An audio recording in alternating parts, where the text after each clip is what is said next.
Did you mute that one? You muted that one.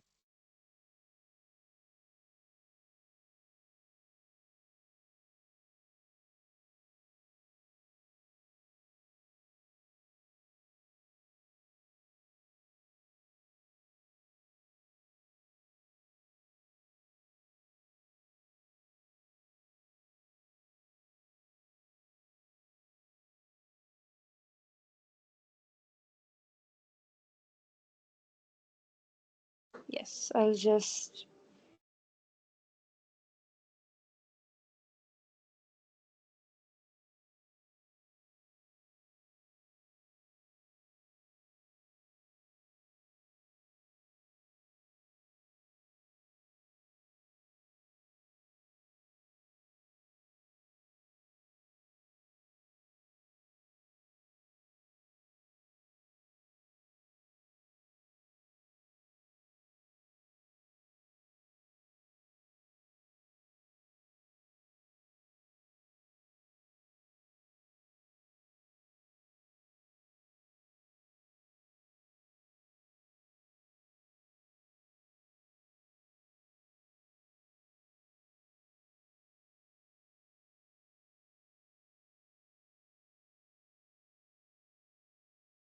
First, you have to do padding. So you have to make sure every single time in multiplication, in binary multiplication. So if you're multiplying a two-bit, an m-bit number by an n-bit number, the result is going to be m plus n bits. So, does that make sense to you guys? Yeah, if you're multiplying two numbers, binary multiplication. So if you're multiplying an m-bit number by an n-bit number, you'll get a result which is m plus n bits wide. Oh, Yeah. If like the bits were different for the two, would there ever be a case where the bits are different and the two numbers are multiplying? 3 and 4. Yeah, well, like let's say like one is like 3 bits and we're multiplying that by a 4-bit number, but that They might give you something like that as well, but in that case, It'd be n. it's where padding comes handy. Yeah. So you have to take the maximum of the both numbers. say m bit plus n bit. Okay. You just have to take the maximum of. Can you unmute? Because that one was echoing, sorry. Yeah. Okay. So yeah, you have to take the maximum of both numbers, which is 3 and 4. You have 3 and 4, which is the maximum, which is 4, right? So you have to pad both of them to 8-bit numbers. Does that make sense? Like the number of bits. I remember there's like homework. Like we had to make the number, we had to add like leading zeros and ones. Yeah. That it was a total, it was 2n bits in the two numbers we're multiplying. Yes. But Yeah. yes. But your question was if both the numbers are different, like 3 and 4. Yeah. So you're gonna pad the number which is the 3-bit number. Yeah. Until it becomes 4. So you'll add 1 0. So both of them become 4 and 4, and then you'll pad them again to make them as 8-bit. Okay, so we wouldn't go to 7, we'd go to 8. Yeah, we wouldn't go to 7. That's good to know. Thank you. Yeah. Every single time, it's the padding is important because you will get overflow if you don't do the padding well. Okay. So, did you guys learn the shift method for multiplication, or you would just do the partial sums? Like you just multiply and add.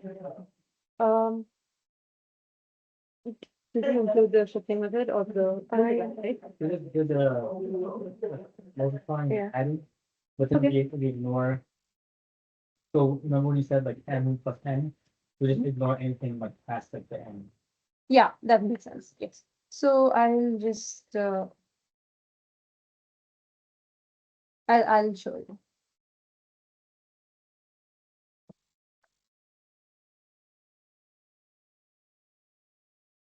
It's a new one, right? Okay. So I'll present the screen and show you in a second.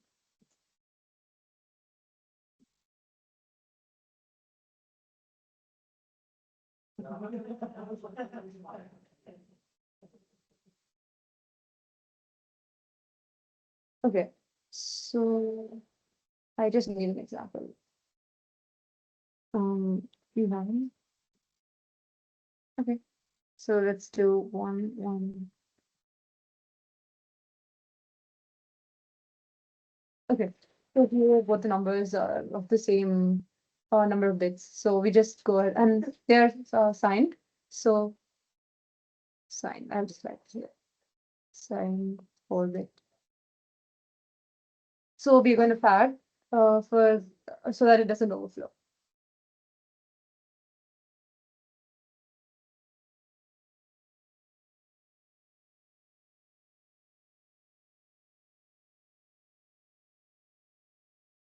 Okay.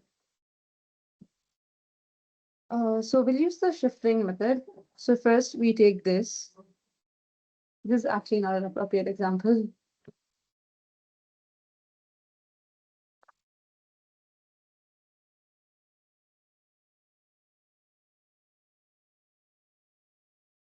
Example for the. Okay, let's do one thing. I'll go back to explaining this one in the end because I have to find an appropriate example. This one is it's going to be very, very long. So I'll just move on to shifters right now and then yeah. I'll just move on to shifters and then do the example in the end. Is that okay? Okay.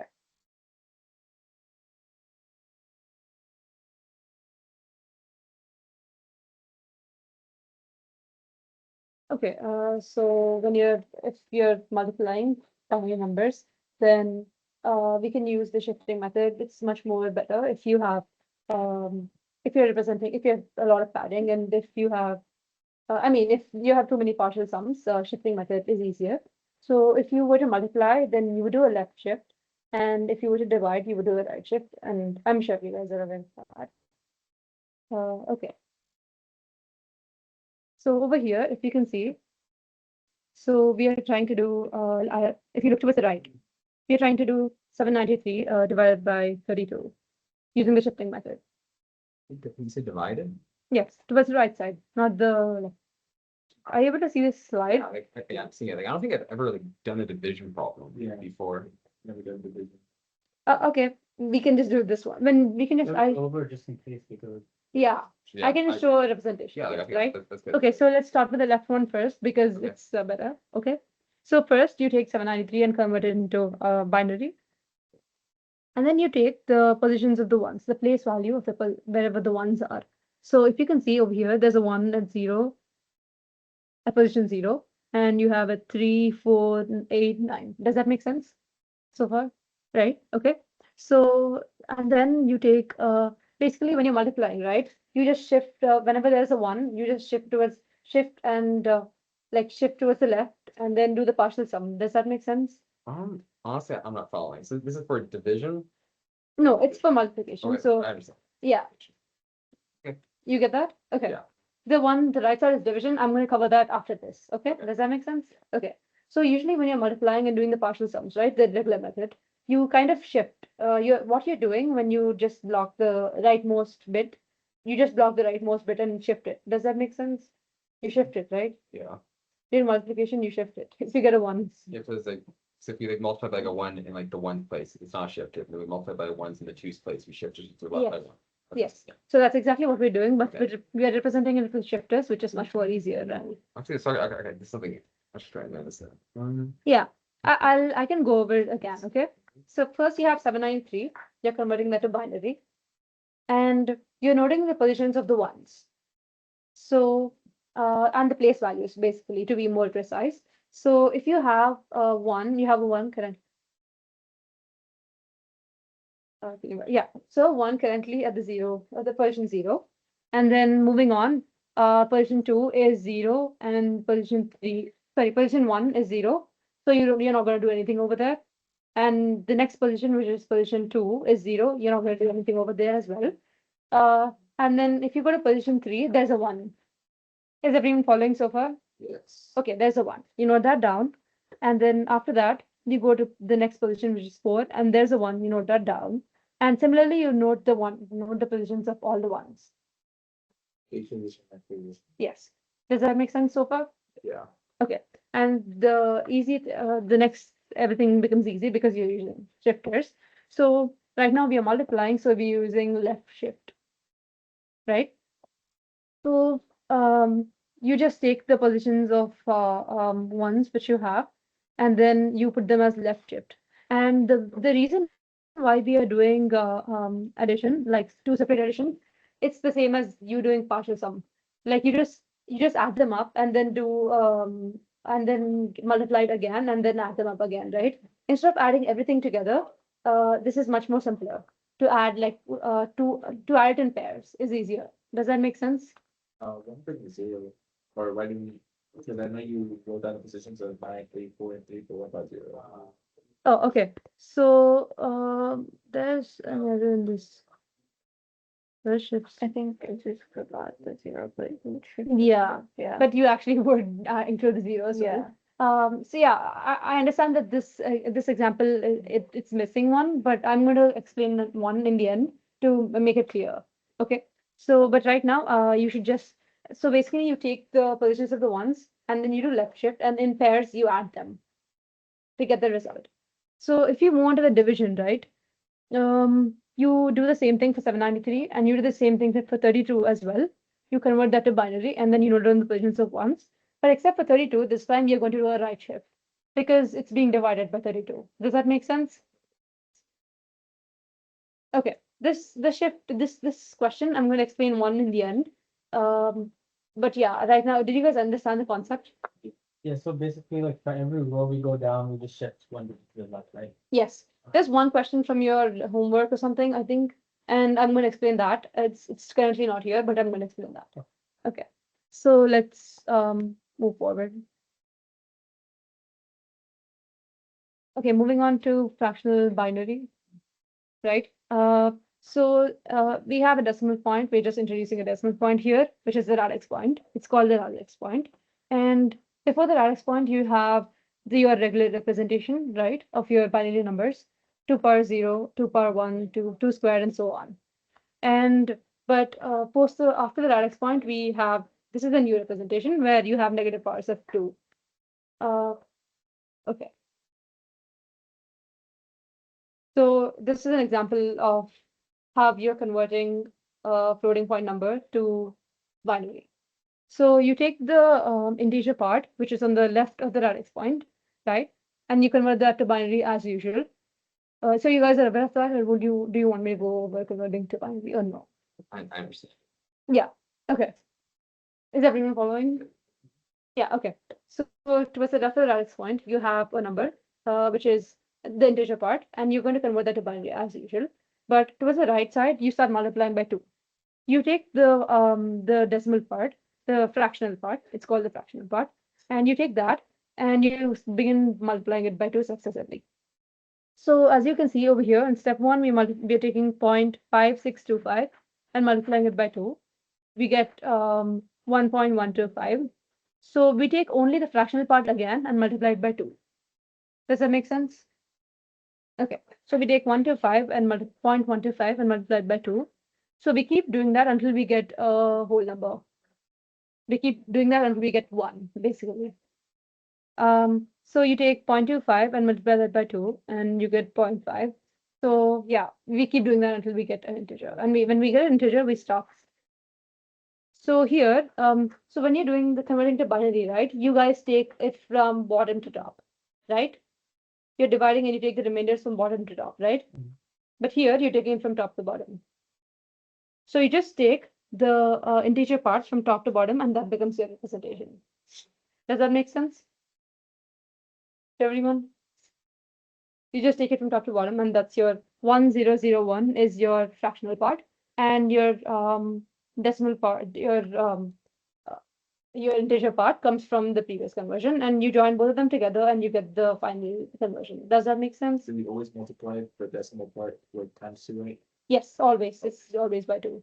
Because if you guys see, it's a representation of negative powers of 2. So if you're multiplying it by 2, you are actually doing, Backward. yes, you're doing it backward. So, does that make sense? Yeah. Like you're just, you have 1 over 2, right? And you're multiplying it by 2 and you just get 1. So you're trying to do it backward to get rid of the fractional part. Okay, that makes sense. Next. This is the same, it's the representation. And if you have hex, it's actually easier if you're converting binary to hex. I've seen questions, I'm pretty sure in your exam, you'll get a question where they give you, as you can see, the previous one was, I think, 11.5625. So they give you a number in decimal and they ask you to convert it into binary first and then hex then next. So hex is much more easier. Once every single time, always convert to hex after you convert it to binary. It's easier, right? Does that make sense? You have decimal, which is 11.5625 or something, and then you converted the binary and then to hex. Don't directly try converting it to hex because it gets very messy. Okay. So hex is just like you have a hexadecimal conversion is like you take 4 digits at once, and even if you don't have 4 digits, you're going to pad it, right? So over here we have 101 towards the left side. If you see 101,001 dot 1010. So towards the left side, we don't have 4 actually, we have 6 digits, right? So we pad with 2 zeros in the beginning. So we get 4 and 4. Okay. Oh, sorry. And then after the index point, we have 4 digits. So we can just go ahead and do the hexadecimal. So if you have 0010, which is 2 in hex, right? Does that make sense? Like before, taking in fours? Yeah, so I remember that. Yeah. That's explained. Yes. Sure. You have to take it in fours. And a short note, if it's octal, like which is base 8, you just take it in threes. Okay. Does that make sense? If it's not in threes, you guys need to pad all the time. And if you were to pad towards the right side of the decimal point, you're padding it with zeros, right? Okay. So it's very close to the numerical system, actually. It's the decimal system. Okay. So next we have the fixed point representation, right? So if we have q of n comma n dot f, or if it's m dot n, irrespective of anything, so the first number represents the total number of bits. Some people just get confused with the first number, thinking that it's the integer, the number of bits in the integer, but that's not it. It's the total number of bits in the number, and like including the radix point after, before the point, and after the point. It's the first number, and no. Yeah, okay. And then the second number is it's the number of bits after the decimal point. So if you guys see over here, there's 6.1875 as the example, and we use the regular methods to convert it into decimal. And if you see 110.0011, right? Which is, it has only 7 in total, but you're supposed to, will anyone be able to convert this to Q8.3 representation? Not 8.3, you can do 8.4, yeah. You have this number on the left, which is 110.0011, right? Will you guys be able to do it to 8.4 representation? And 8 being the total number of bits in the number, and 4 being the number of bits after the decimal point. Okay. And it's very simple, you just have to use padding. So yeah, we're just like doing like the thing where we divide by 2, and the thing where we multiply by 2 for the fraction. Yeah, so that is done, everything is done, you converted the thing, you convert it to binary. You have your final answer, Okay. and your professor asked to represent it in Q8.4, which is the fixed point representation. Okay. So right now you actually don't have, if you see your answer, can you tell me the number of bits in the answer? 8. The number of bits in the Look at answer. the highlighted one. The highlighted, blue highlighted answer, which is on the Yeah. left. 4. Are you talking specifically about the integer? And No, I'm the talking binary. specifically about the answer, which is, can you see the example? Yeah, I can see. Yeah. Right? So what did you get? The answer, like the binary, the final answer, the binary one. You Oh, got, I counted 7. Right? Oh, hold on. yeah, it's 7 bits. Yeah, 7. exactly. For some reason, I saw an extra number in there. So how many should be there in your fixed point 8.4? Like how many bits? 8. 8. So what would you do? Just add a 0 at the. Yes, Front. At the front. right? The front, Yeah. because because the total is, yeah, because the 4 is fixed. 4 is fixed. Yeah, I Exactly. understand that. So after the radix point, you have 4 already. So you don't have to worry about that. You just have to pad a 0 in the front. Okay, Okay, that makes sense. I 5%. hope. Okay, next. We can do a small example of if you like converting minus 14.75, the last one. I just choose the last one because it's negative and you guys will know how to do it as well. So minus 14.75, I want to convert it to a fixed point and of Q8.3. Okay, I'll do that. I'll do that question. Okay, the iPad is nothing up, but okay.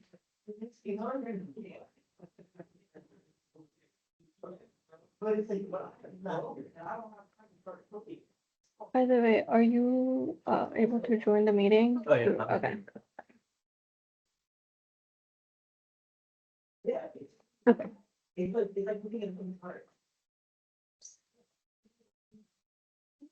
Unmute, so I can mute.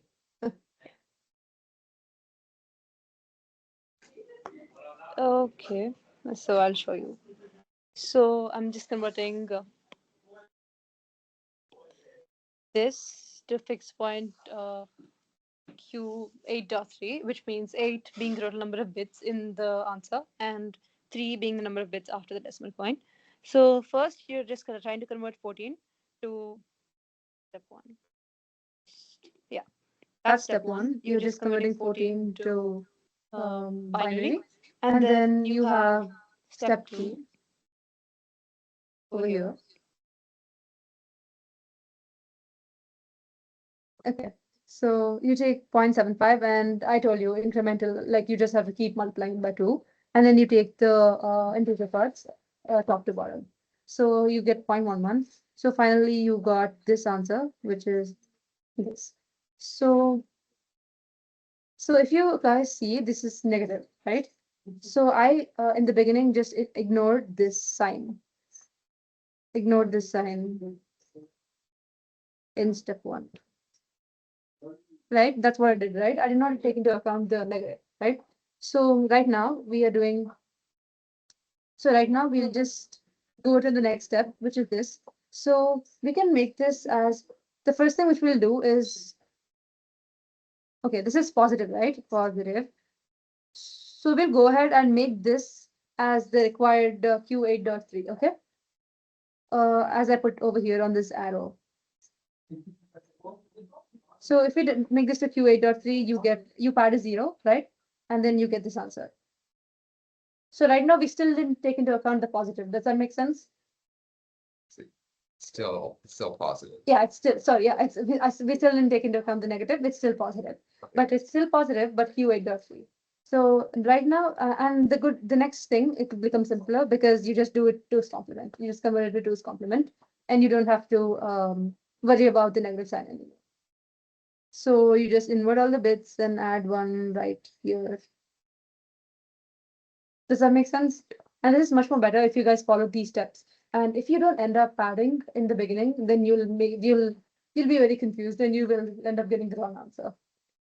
So first just First fix it with the Yeah. form and then invert it. yes, then invert it all the time, not just this. If you're doing any other representation, Yeah. just first pad and get the correct amount of bits.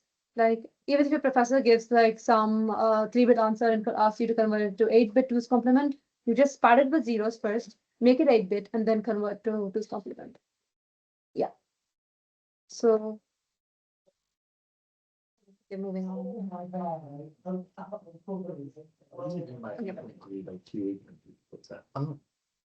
I think from my understanding, the 8 is the total number of bits, including the fraction, and then the point afterwards, that's the bits in the fraction. Okay. I could be incorrect Oh, there. yeah. Yes, sir, that's correct. Yes. Yeah. Everything is 8. Yeah. I think sometimes students get confused that 8 is the number which is the integer part. But it's not true. 8 is the entire, the number, like the number of all the bits in the, yes. Okay. And after the dot is 3. So as he said, yes, 3 is fixed. The number which is after the dot, like 3 or 4, 8.3, 8.4, that 3 or 4 is fixed. Like it's the fixed number of bits after that. Yes. Okay. Next, moving on to the IEEE representation. Do you guys find this easy or how? It's a bit confusing for in the beginning, but yeah. So you just have basically, I can go to this one. Yeah, I think that this one is easier to understand. So we are dealing with 32 bits here in total. And the first one is sign bit, which is just 1 bit. And we have 23 bits of the fraction, which is called the mantissa. And in between the remaining bits is the biased exponent. It's called the biased exponent, which means you add the exponent to a bias 127 here. Yeah, it's the 127 is something which you remember, and I don't think in your course it's told about why it's 127. But yeah. Okay, I'll show you further, okay? So you have wait. I can show an example so that you'll understand it better. You say, oh no, is it not possible? I can. Well, I can share like a different screen. We can write on it. Yeah, for sure. Can you put that thing? Yeah. Okay.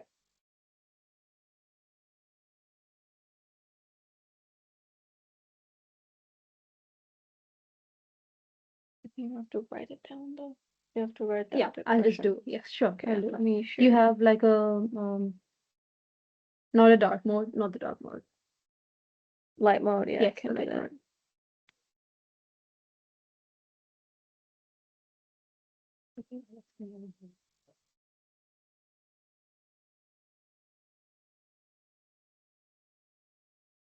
So let's just take the exam.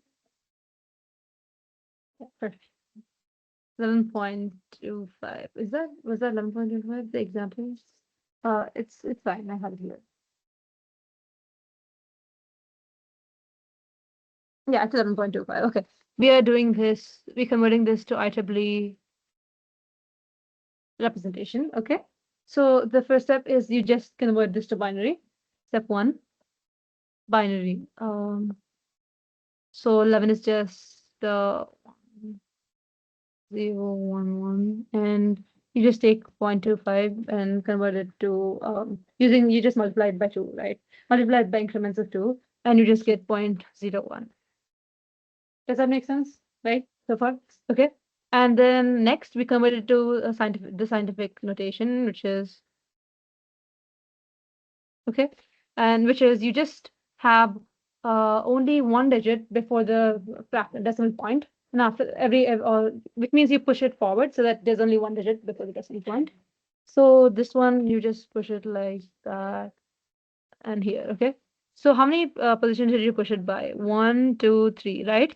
So you just do 1.01101 times. Does that make sense? This is actually normal, just normal math using the You're gonna ask us to use scientific notation. no, this I wrote it as scientific because in your regular math it's actually called scientific notation if you just have just one number before the point and everything expressed as exponent. Yeah, they would give you IEEE if that's your question. They would ask you to do it in IEEE if that's your question. It's definitely going to be a part of your exam. The IEEE, okay. So and then next one we just go. So we just got our exponent right here, right? It's the exponent. Okay, so we just add the bias to the exponent. The bias is 127, right? So we get 127 plus 3 equals 130, right? And then we convert this to the binary. We just have, I'm just gonna write the answer here. So 1, 2, 3, 4, 5, and 1, 0. Yeah. So that's the binary of 130. So you guys would have guessed by now that this is going to be your 8-bit exponent plus bias, right? Okay. So so far you have your sign bit. Sorry, this is not 1. What's the sign bit? What's the sign bit going to be? 1, 0. 0. Yeah. Because your question is just 11.25, which is positive, right? So you just write the regular sign bit, which is 0, right? Does that make sense? Your sign bit is done, and then you have the exponent plus bias, right?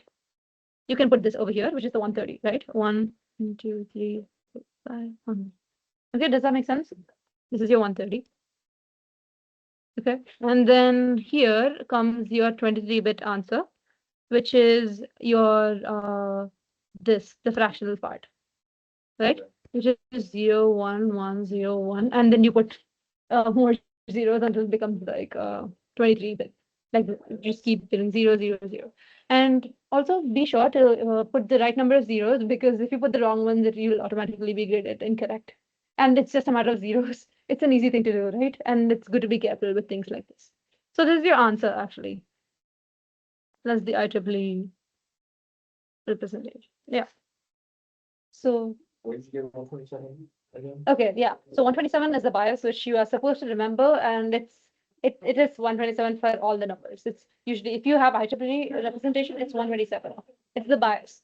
We didn't get it from anywhere from the question. It doesn't change from question to question. For every single question, it's 127. Every question? Yes, every question it's 127. Right? Does that make sense? Scientific notation. Huh? And then you get the, you got the three exponent. Yeah, you just have the three exponent, and the three it came from the question itself, in specific, because you converted that to binary, and then you moved it 3 decimal places forward, right? But 127 is universal. It's universal, yes. So if you guys were to convert this back into a decimal, you have that question as well. Like your professor might give you an IEEE number and then convert it back to a regular decimal number, right? So you'll be given all of this. So you obviously know that the sign bit will represent if it's a negative or positive, so that's fine.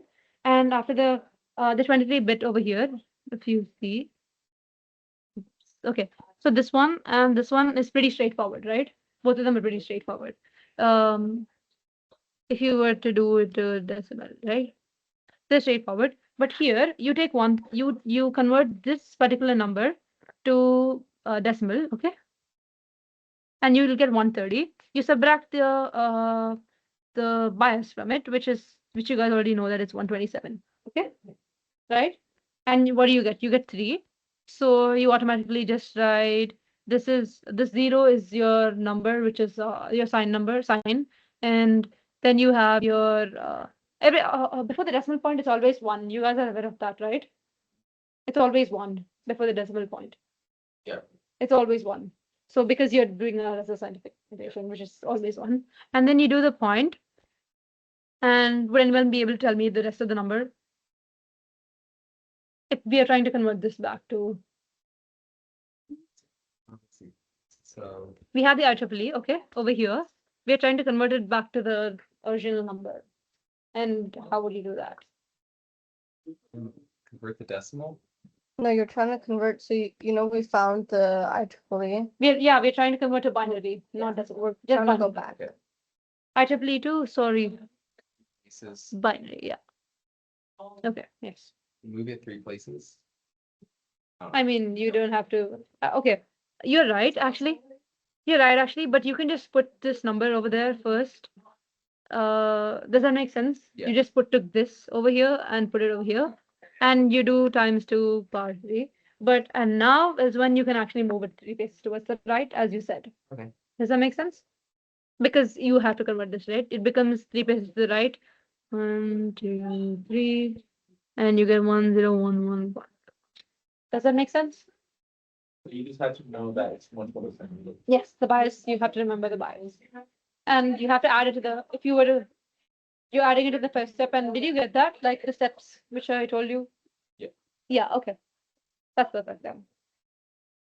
Oops, can we go back to the.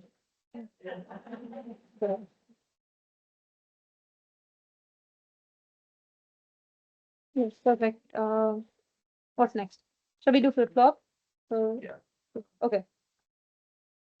Can we zoom this or no? I can put it on the. I put this on the other things. Yeah.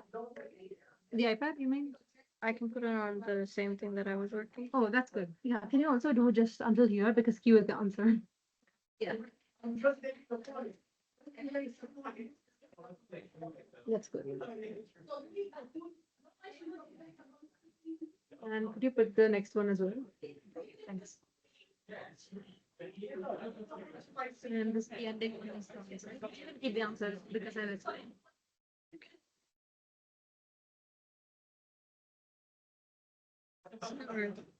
Yeah, this one. Well, this one later. I can just explain this. Yeah. I mean, I know, I was like, tell my advisor. So let's continue with this. So this is the flip-flop. I'm going to draw the output waveform Q over here, okay? Okay. Okay. And then you have 2 levels, which is 1 and 0. I think it's very bad, but it's okay. Okay. So the clock, the clock, everyone knows the clock. We're just going over we're just going to follow only the rising edge. Unless they specifically mention falling edge, and it should be fine as well. Okay, so Question. Huh? What's the difference between a clock and an enable? I'll tell you that. Yes, that's a good question. Okay, so let's consider all the rising edges. I'm just gonna mark it so that, and also if you guys are doing flip flops for the first time, which you are, it's good to mark because you will not you'll not get confused. Yeah. So, and next we have D, which is data. It's the data, right? Does that make sense? Okay. And then we have the enable. So enable is whenever the enable is one is the only time when you're loading data into the registers. And when the enable is zero, you're either not loading anything, which means you're carrying off the previous data. So only when enable is one, we are loading. Okay, that's what you should remember, right? It's very it's understandable from like it's self-explanatory. Like enable, if the enable is on, then that's when your operations are taking place, and if the enable is not on, then you're not. Suppose the previous. It just holds the previous values. So I'll tell you, like, if you when I draw the answer waveform, you'll understand. Okay, and then reset. The reset is irrespective of whatever is going on. If your reset is on, then you'll be zero. It will be forced to zero. Everything will be forced to zero. Yeah.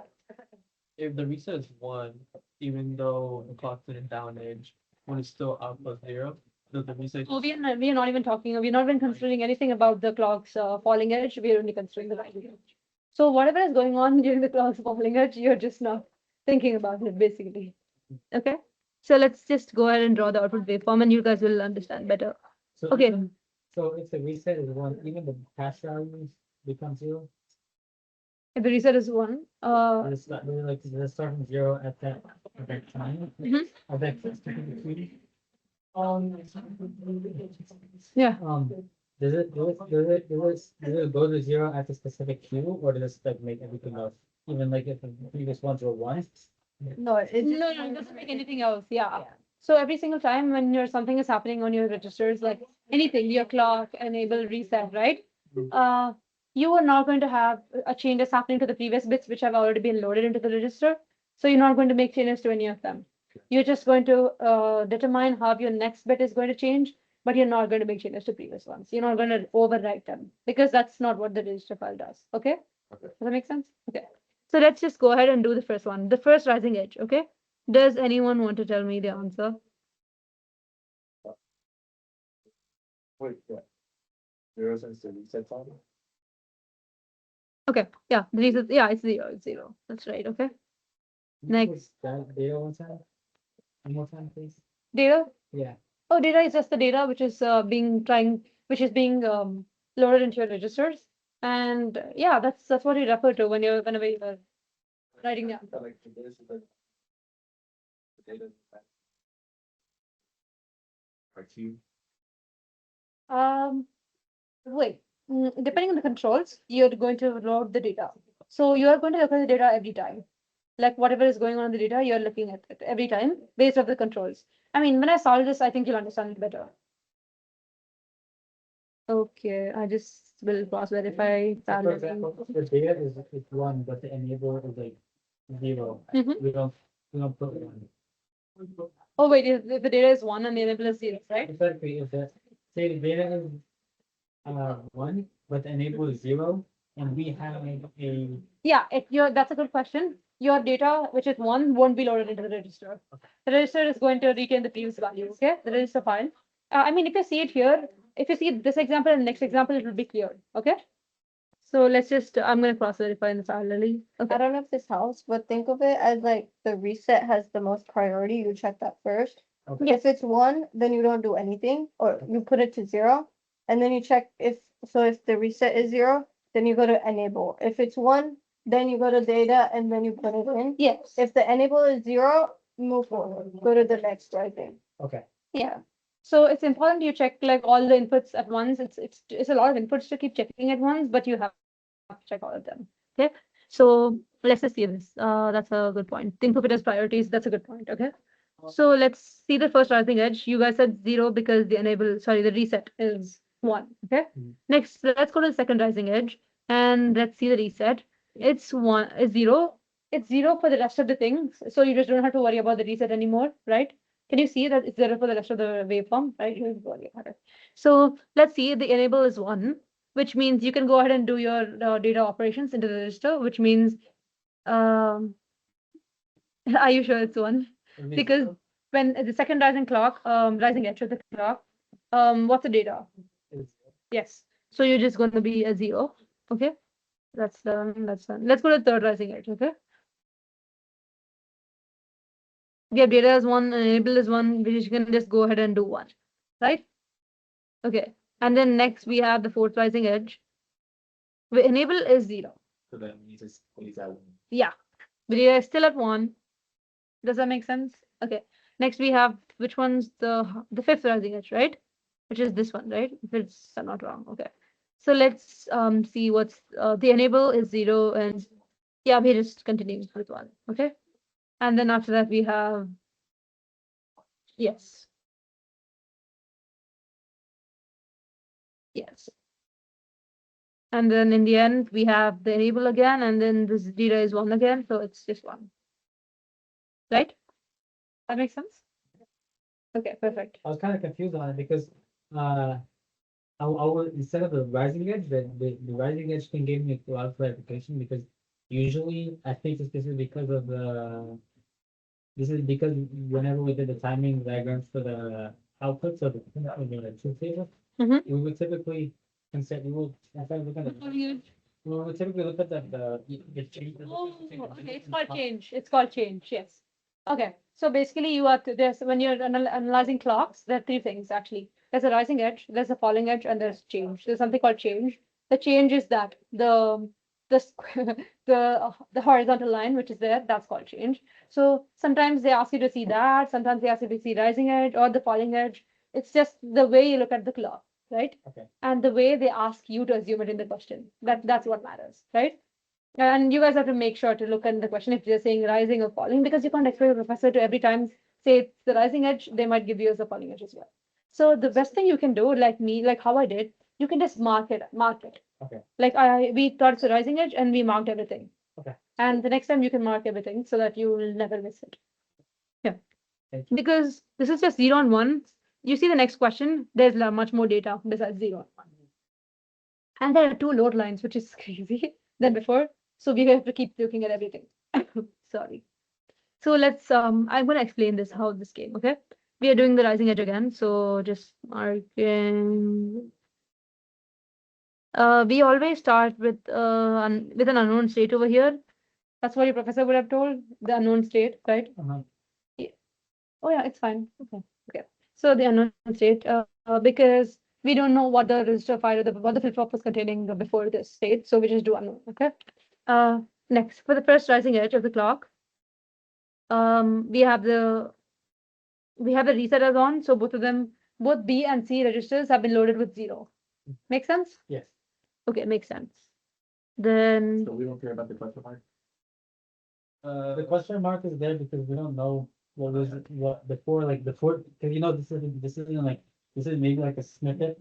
yeah, of data, exactly. But it's not like necessarily the whole entire data. That's It's too long to show on paper. So You'll never know. You never know what is before this, right? So that's why we do a question mark.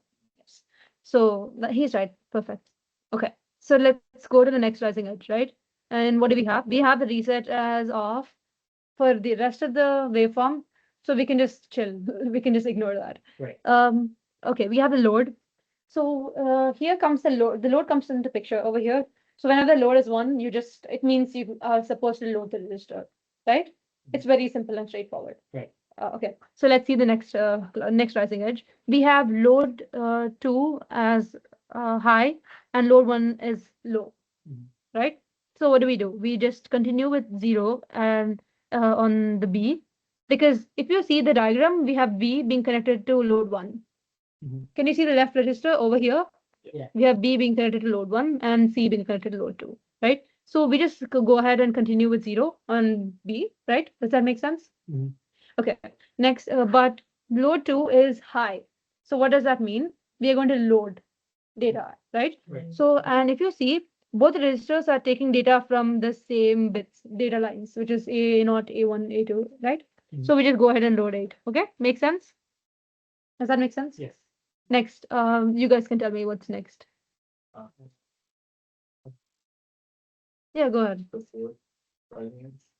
This third rising edge. We are the third. We are the third one. Yeah.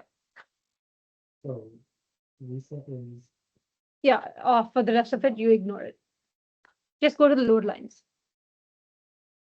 The first register will keep the same stored value, and the second register should register before. Load. Yes, exactly. Because the first register is just remaining on off, and the second one, sorry, the first load line is just remaining off, and load two is high. Make sense? Yeah. Mhm. Okay. Next we go ahead and see that for the next clock cycle, we see that both of them high, so both of them are loaded with D. So here you see that we are not going to load B with some other data like this. We are not going to load B with this or this. We are not going to load data with load B with any of that. We're going to load with the ongoing thing, right? Mhm. Ongoing thing. Make sense? Right. So once the data is like gone, we pass through it. We are not going to look back at the old data, okay? Yeah. Unless we are carrying it forward. Okay. Next we see that the load so which means we loaded this one and this one is carrying. Make sense? Mhm. Okay, and then the next clock cycles. So you guys also have to keep track of the clock cycles because the clock is not exactly corresponding. So we see how many clock cycles is this? 1, 2, 3, 4, 5, 6, 7, 8, 9. Okay, so we are exactly in the seventh one, right? Mhm. So this one, we are here, right? What's up? Oh no, about the homework, I had to use the A values. Oh, you're not gonna put that. So Yeah, does that make sense now? Does it clear? Okay, so this one, we see that the load one is high. Both of them are high. We are loading it with 3. Okay, make sense? Mhm. Sorry. Oh no, we are in this one. Okay, so we are loading it with 0, and this one carries because we have L2 going low and L1 is high. Okay, make sense? Okay, next we have both of them going high, so we load both of them with 3. Does that make sense? Yes. Okay, and then next they're both low. low. They're both low, so we are just making yes. Perfect. Does that make sense? Yeah, that's like the easiest one. Yeah. That's So it's the easiest. Actually, register files are very easy until you guys understand it. And you're gonna get the same kind of register files in the exam as well. So we are actually almost towards the end. We are towards the end actually. We don't have anything more. Now, what if Yeah. if we do an example where hypothetically they instead of the rising edge, they Give the falling edge. yeah, or the change. Oh, for the change. One thing which I can tell you is the flip-flop which you saw, like the data which was you got D, B, E, and all those data. For that, they won't give you change. Yeah, that's for sure. They won't give you change for that. They might give you a falling edge as well. So, do you want me to do a falling edge? Please, please. Okay, I'll just. Is it okay if I do it for the same example? Sure. Okay, but they might be. Yeah, it's fine. It will just change the color. I'll just yeah. I wish we had. Do you guys have an example from homework where I can do it? It's much more better, right? Yeah. Instead of doing like an old example. I just don't know if I'm gonna get in trouble because the homework is due tonight. So if Oh, we do it right now. No, do tomorrow. No, do tomorrow. Oh yeah, you same thing. So if it's due tomorrow and then you do it here, I know, and it's something like that. But I can give you maybe the old one. Yeah, anything which has a because we instead of doing it on the same example, I can do a new one. For the register. Yeah. I got some. You asked them. Do I just share my screen? Take a you screenshot can- and upload it to the site. Want to take a screenshot? Yeah, that's perfect. Oh, you'll be able to open it, right? You'll be able to open it, right? Yeah. Okay. Oh, we had a question in the chat. What? We had a question in the chat. Oh. What happens if multiplication is between -3, 4, 3, -4, -3, -4? Okay. Okay, that's interesting.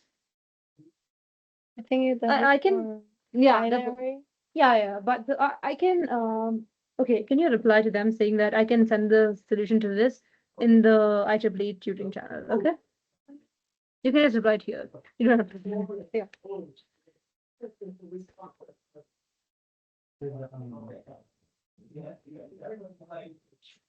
Where's the one?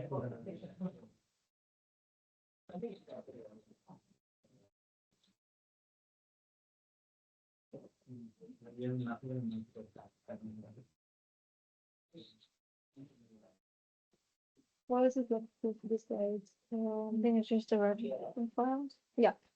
Yeah. Yeah. Can you also take?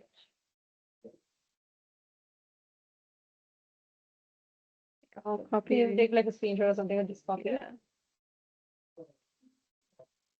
Do you find it? Okay. I can see it. Oh, we can take the falling edge for sure.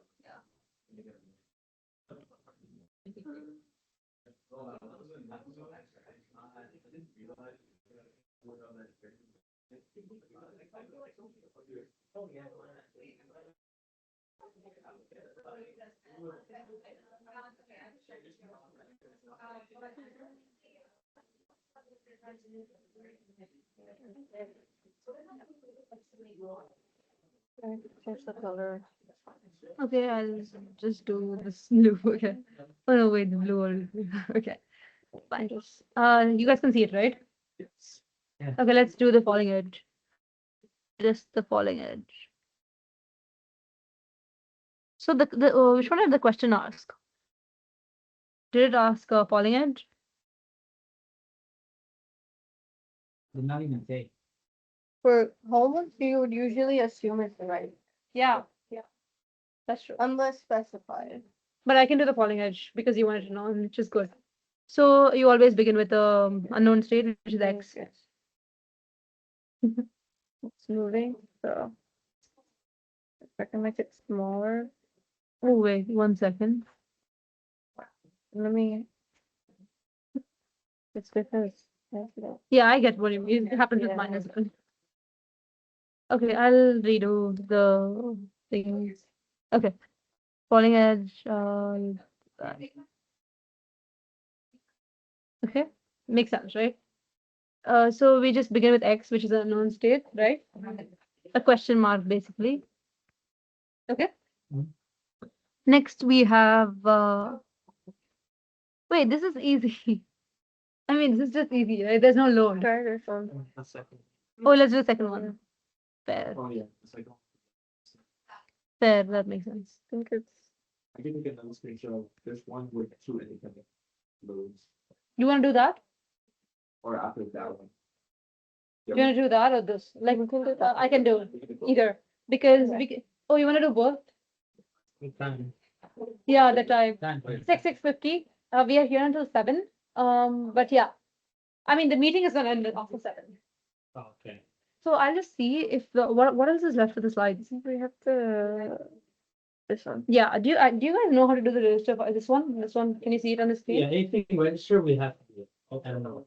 Oh. Oh, we have to do it. Okay, we have to cover this as well. Let's do one thing, okay? We'll come to the falling edge after we finish this load and load God and subtract. Okay, let's do that. Okay. So if you see over here, this. This one, I didn't screenshot this. Oh. Yeah, I'll do that. Are you guys aware of how to solve this one? No, there's so much arrows. No, you can actually just, it seems like something complicated, like it's something complicated, but it's fine.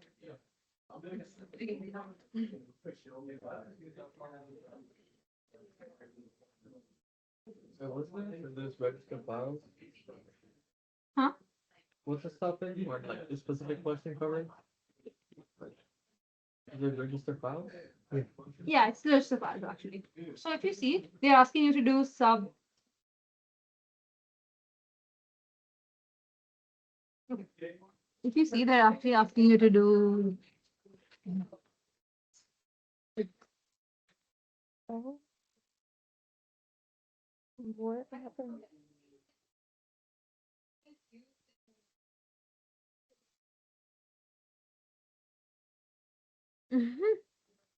I'm sorry, guys. I don't know why. I have it again.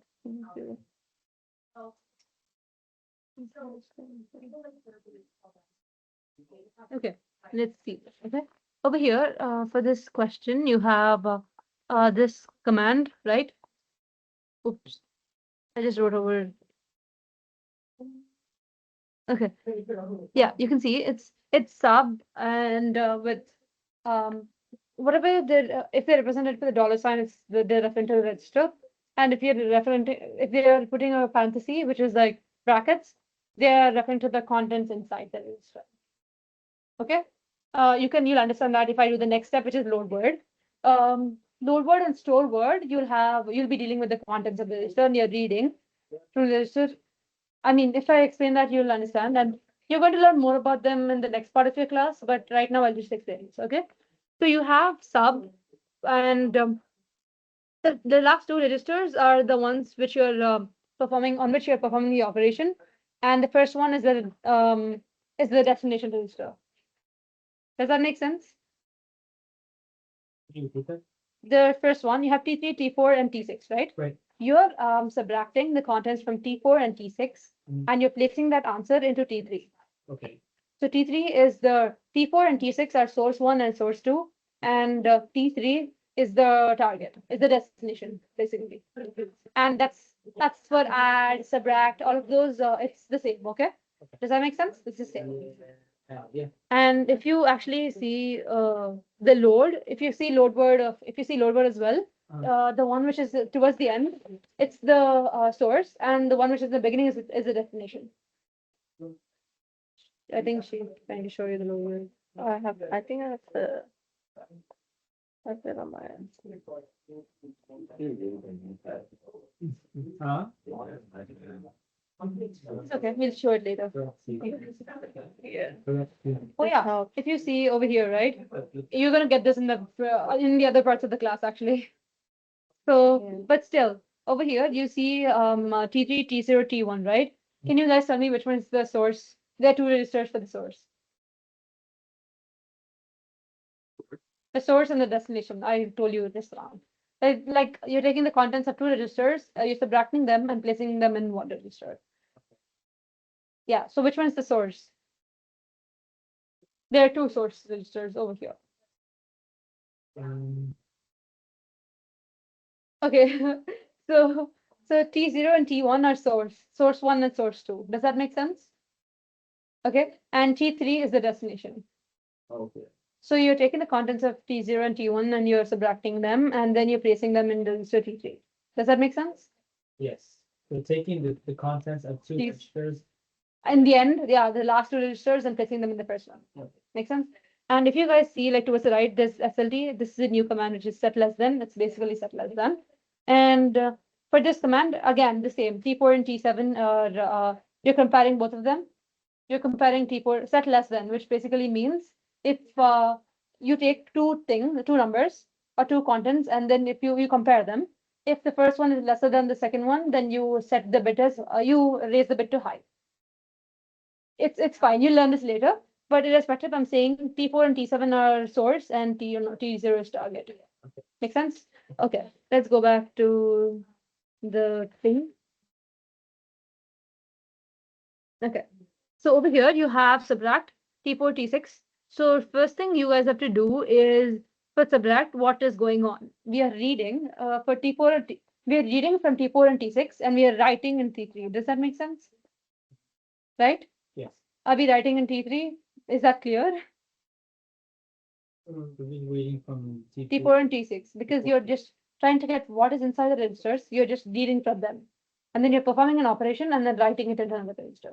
So you're not writing from all the three registers and you're not reading from all the three registers. You're reading only from the last two. You're subtracting them and placing them in the third register, which is T3. Does that make sense? So beside the arrows, we wrote read one, read two, and write one. Can you see that? Like it's written in handwriting. Yeah. Read one, read two, and write one. Read one. Are we told which register we're supposed to read? No. Or is it just? It's the operation. Wait, do you guys still have this for exam or no? I never saw that. I never seen this before. But I also we also have one thing we didn't. Do you start learning commands like MEPS commands like load words? No, that's next week. Like after Okay. this week. Okay, then that's perfect. We don't have to cover this right now. Okay. And then we also had demuxes, Yeah. and I don't know the difference between an active low and an active high. Because Okay, that's a good question.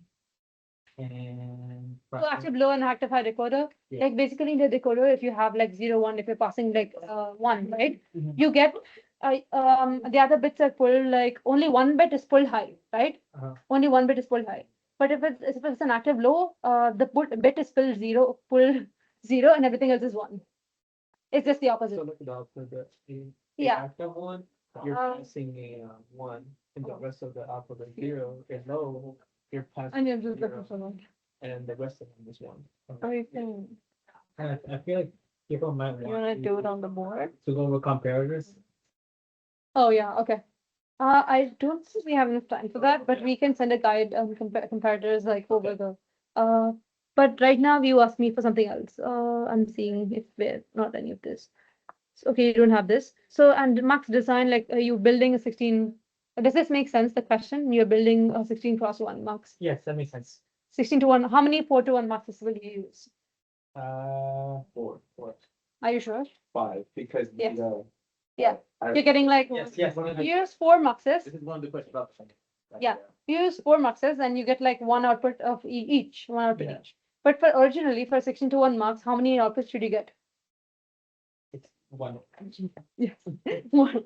So it's supposed to be 1, but you're getting 4. So what would you do? You put the 4 into one other mux and you send it out. Mhm. So you technically will use 5 muxes, right? Yeah. 5 4:1 muxes. 5. Yeah, that's the point which I wanted to make from this. Let's go back to registers. Yeah, the falling edge. I'll show them that. I'm gonna show them.